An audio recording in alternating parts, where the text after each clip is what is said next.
So, tuloy natin yung ating discussion sa plane areas in rectangular coordinates. So, ito na yung ating example number 2. So, find the area of the region bounded by y equals 2 minus x, y equals x squared, and y equals 2x minus x squared. So, unang gagawin natin ay sketch natin ang region. So, para mabilis yung pag-sketch natin yung region, ang isang paraan ay ang paghanap ng mga points of intersection ng ating mga boundaries. So, doon na tayo mag-uumpisa. Points of intersection. So, points of intersection.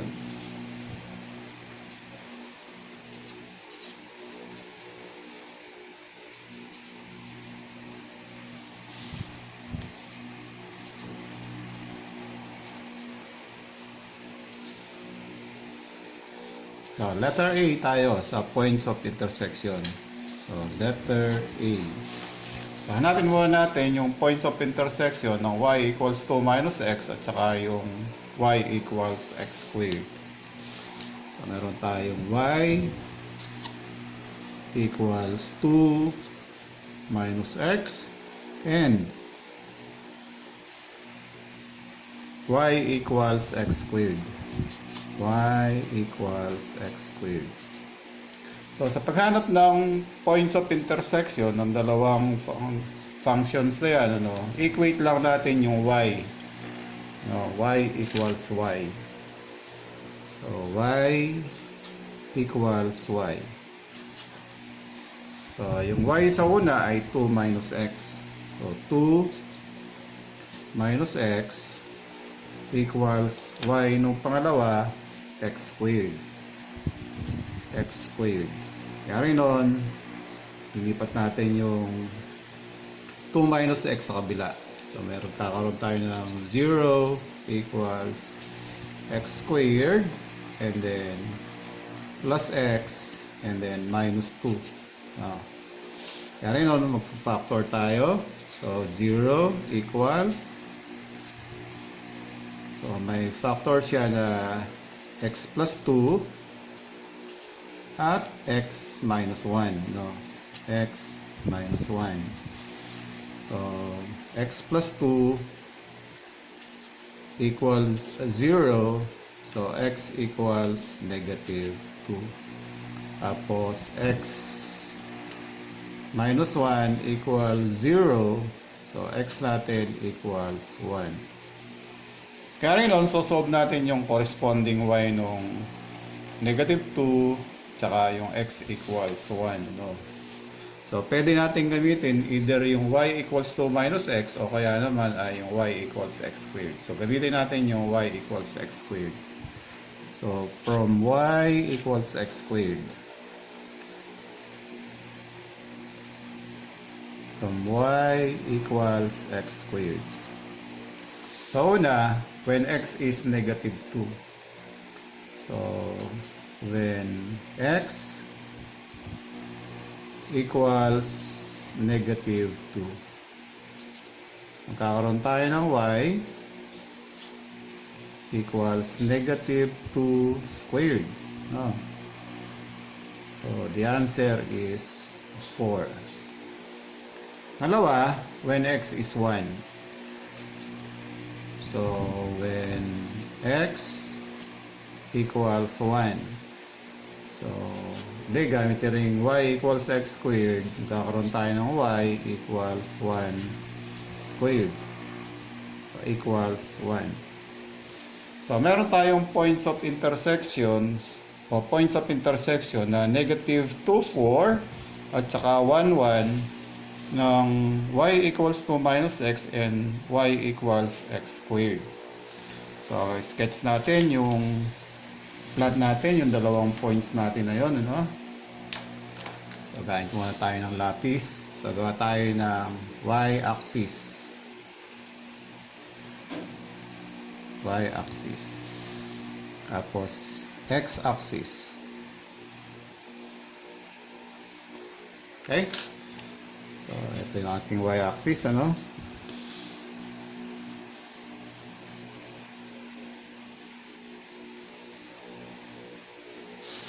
Ito naman ang ating x-axis.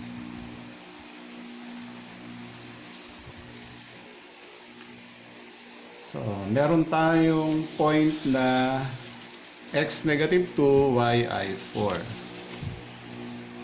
So, negative 1, negative 2. Tapos meron tayong 1, 2, 3, 4. So, pagka in-extend natin yun, saka yung 4. So, nandito yung negative 2, 4. So, yung point na ito ay negative 2, 4. Yan. Next, meron tayong point of intersection na 1, 1. So, nandito siya sa lugar na ito. No? So, area ay point 1, 1. So, yung y equals 2 minus x ay line.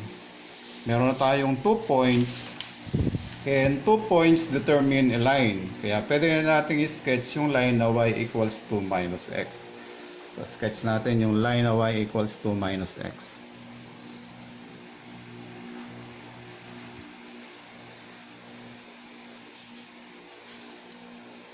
So, ayan yung line na y equals 2 minus x. Ano? So, this is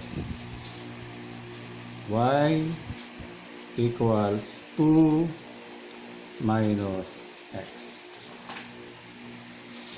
Ngayon, yung y equals x squared, no, yung y equals x squared, y equals x squared. Yan ay parabola with vertex at 0, 0. No? So, ito ay parabola siya. Parabola.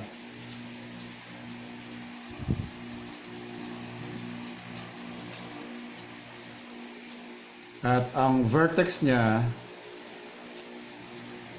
ay sa origin or 0, 0. At ang opening niya ay upward. So, ito ay opens upward. Yung parabola na ito.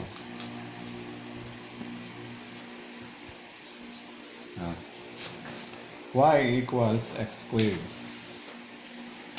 Sakto siya, no? So, x squared equals 4ay. Ang standard equation, ang vertex ay 0, 0. Parabola siya na opens upward. Okay? So, balik tayo sa ating graph. So, yung vertex ng parabola ay nandito, ano? Kaya nun, dadaan siya sa, mag-i-intersect siya sa line na negative 2, 4, tsaka sa 1, 1. So, pwede natin i-sketch ngayon yung parabola, ano?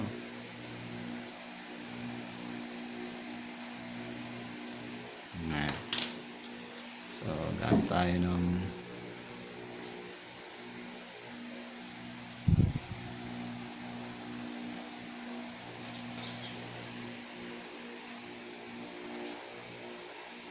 so, ito na ngayon yung graph ng parabola na y equals x squared. So, y equals x squared.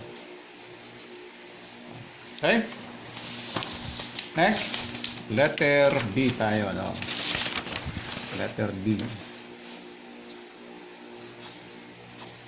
So, sa letter B naman, hanapin natin yung points of intersection ng y equals 2 minus x at saka yung y equals 2x minus x squared. So, meron tayong y equals 2 minus x and y equals 2x minus x squared.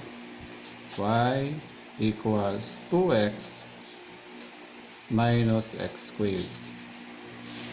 So, equate ulit natin yung y equals y, ano? So, y equals y. So, yung y sa una ay 2 minus x. So, 2 minus x. At yung pangalawang equation natin, ang y ay 2x minus x squared. So, 2x minus x squared. So, lipat natin yung 2x minus x squared sa kaliwa.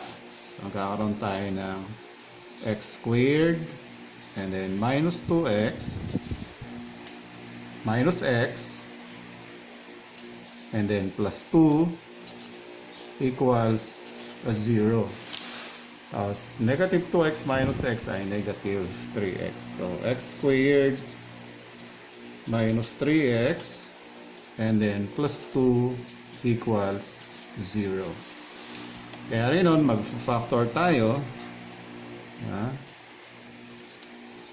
So, magkakaroon tayo ng x minus 1 at saka x minus 2. No? So, x minus 2, x minus 1. So, x minus 2 equals 0. So, x equals positive 2. Dito naman, x minus 1 equals 0. X equals 1. Kaya rin nun, hanapin natin yung corresponding y niyang 2 at saka x equals 1 na yan. Ano?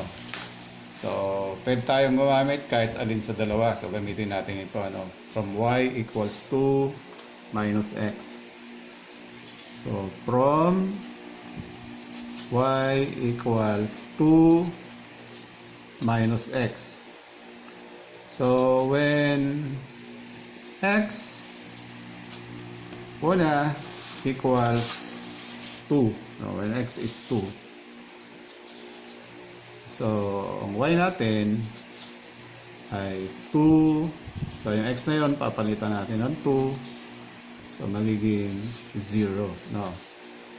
Pangalawa, when x equals 1. Itong 1 na ito, no? 1. So, y natin, kakaroon tayo ng 2 minus 1 equals 1. So, mag-intersect silang dalawa sa point 1, 1 at saka sa 2, 0. No? 2, 0. So, ang point of intersection lang, ito, yung 2, 0, no? So, yun. Tsaka sa 1, 1 doon. No? 2, 0, tsaka 1, 1. So, area ay 2, no? Yun. Okay? Ngayon, yung y equals 2x minus x squared. Y equals 2x minus x squared ay general equation siya ng parabola, no?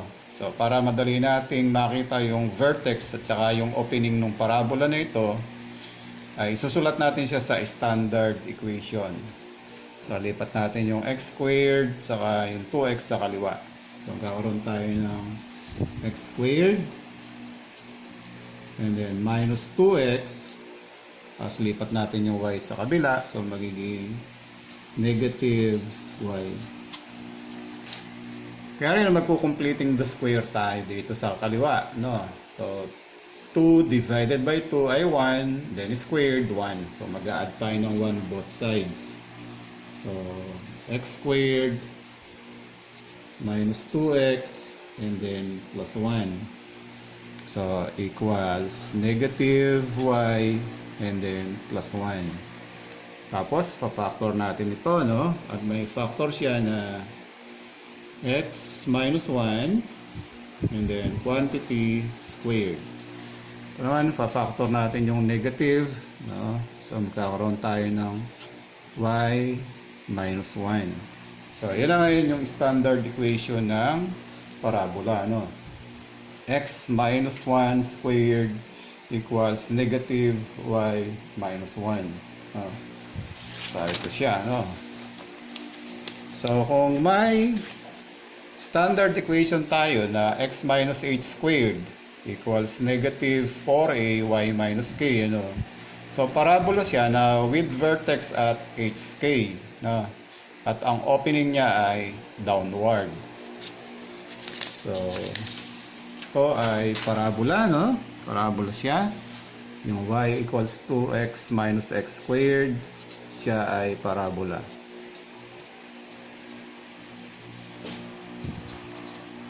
So, ito ay parabola.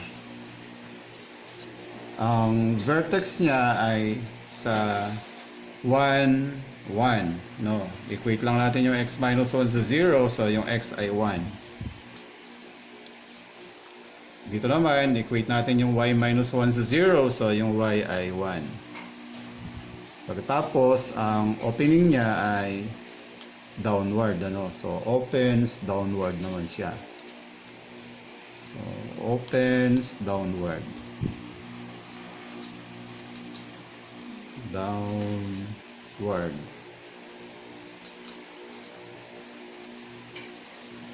Okay, so punta na tayo sa 1, sa ating graph, ano. So, meron tayong points of intersection na 2, 0 at saka 1, 1. So, ito yung 2, 0, ito yung 1, 1, ito yung vertex nung parabola. So, pwede natin i-sketch yung graph nung parabola na yun, ano.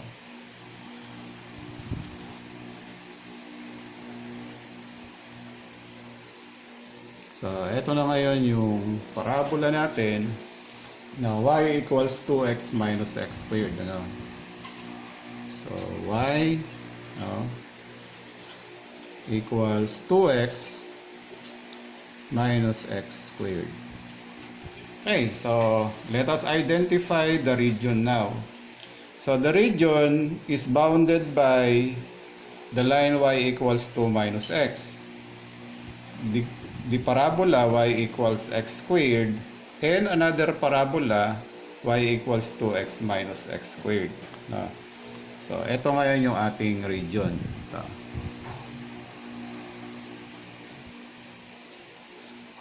Yan siya yung ating region. No? So,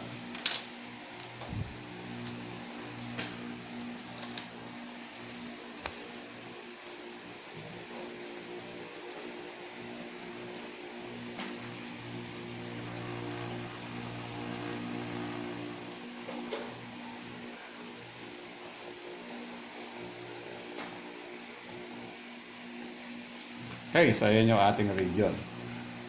So, walang formula na pwede natin gamitin para mahanap natin yung area, no? So, ang possible lang ay by integration. So, sa integration, dalawa ang paraan natin. Una, yung gagamit tayo ng vertical rectangular strips, no? At pangalawa naman ay gagamit tayo ng horizontal rectangular strips. Okay, so solusyonon muna tayo. Gumamit muna tayo ng vertical rectangular strips, no? Ngayon, dito sa ating sa ating region, pag gagamit tayo ng vertical rectangular strips, ano, dito sa mula sa negative 2, no, pag gumawa tayo ng rectangular strips, pag ganyan, ano, hanggang 0, ang higher y natin ay yung line na y equals 2 minus x. At ang lower y natin ay yung y equals x squared. Itong graph ng parabola na ito, no? Sa kabila naman ng x equals 0, no? Sa kanan niya, pag gumawa tayo ng vertical rectangular strips dyan, ano? Ang lower y naman ay iba na, no? Ito na nga yung graph ng y equals 2x minus x squared. So, ibig sabihin yan, para makuha natin yung area, dahil meron tayong dalawang klase ng vertical rectangular strips, ano, kinakailangan nating hatiin yung area sa dalawa, no? So, at ang hati ay dito sa x equals 0, dito sa may y-axis na ito, ano? Dito ang hati sa y-axis or x equals 0. So, ito yung ating y-axis. So, dyan yung hati nung area.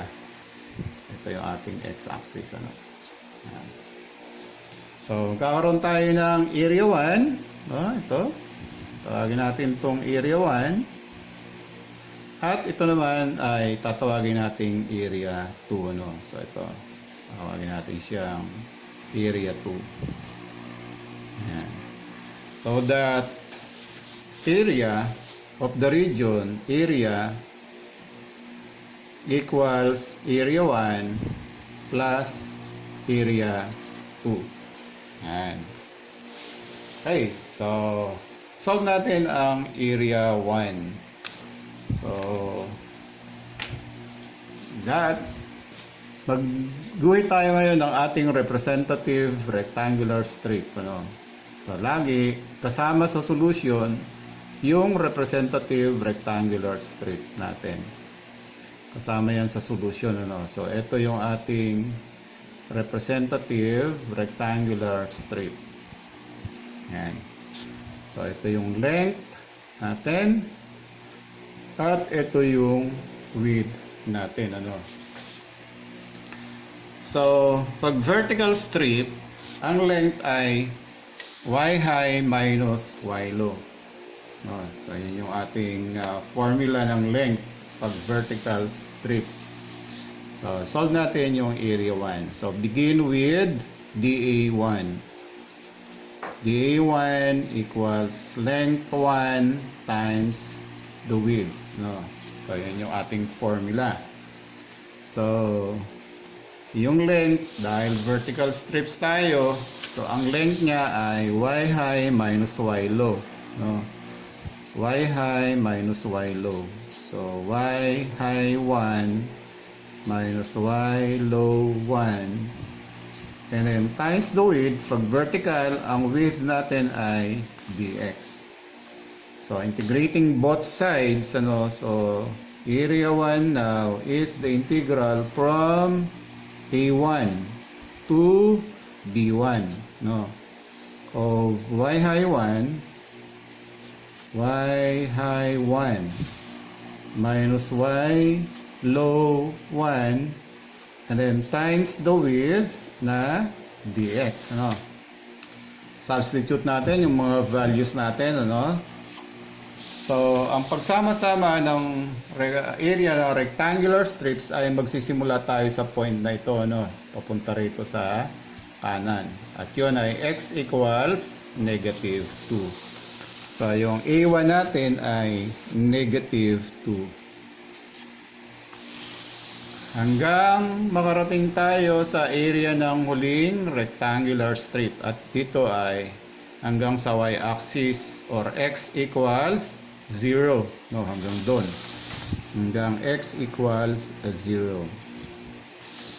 So yung y high 1 ay yung tinutukuran ng ating representative rectangular strip o nung mga rectangular strips, ano.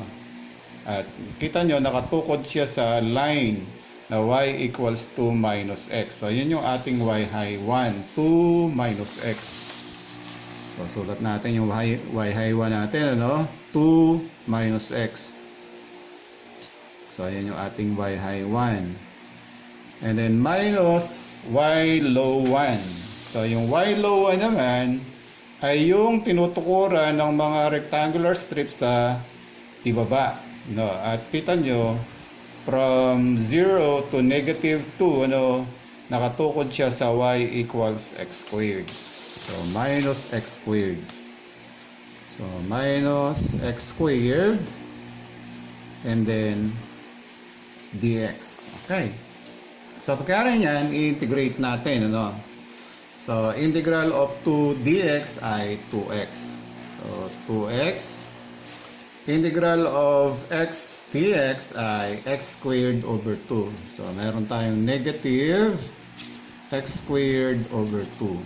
And then minus, ano, integral of x squared dx, x cubed over 3. So x cubed over 3. And then this is to be evaluated from negative 2 to 0. So from negative 2 to 0. Okay? So evaluate natin. So ito yung ating area 1 equals, ano. So when x is 0, so lahat na ito ay 0 na, ano. So 0 sila lahat. So isang malaking 0 lagay natin para sa ating f of b. And then minus f of a, that is when x is negative 2. So when x is negative 2, so karoon tayo ng 2 times negative 2. So 2 times negative 2. And then minus negative 2 squared. Negative 2 squared divided by 2. And then minus negative 2 cubed. And then divided by 3. Yan. Tapos, simplify natin, ano? So, meron tayong negative. Tapos, meron tayong grouping symbol. 2 times negative 2 ay negative 4. Tapos, negative 2 squared, 4 divided by 2 ay 2 times negative 2. And then, negative 2 cubed ay negative 8 divided by 3, negative 8 over 3 times negative positive 8 over 3. So, meron tayong 8 over 3. Okay? So, negative 6 times negative ay positive 6. And then negative times positive, negative 8 over 3. So, meron tayong LCD na 3, ano? So, ito ay equal din sa 18 over 3, itong 6. And then minus 8 over 3. So, ito yung ating area 1, ano? So, area 1 therefore equals 18 over 3 minus 8 over 3 ay 10 over 3 square units, ano? 10 over 3 square units. So, ayan yung ating area 1.